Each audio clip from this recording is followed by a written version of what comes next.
час, коли ти гукав, ви чуєте зараз. Співають птушки. Починає тільки вельми так ще тихенько, вельми робко співати соловейка.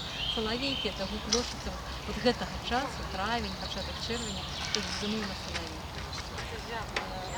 Увечері, уночі, під раніцю, інший раз ты просынаешься от этих поштовхов, потому что это просто невероятно. Вот это для меня гуки лошиці. А криху позднее, я вам уже говорила, это закрикшуть жаби, так млосно у болоті. Ви тут от якраз на злученні лошиці і свіслячі у нашій сажалці починають так млосно крахтати жаби. І ви далековато відсюди живемо, але ввечері чути гуки так само можуть спокійно чути солов'я.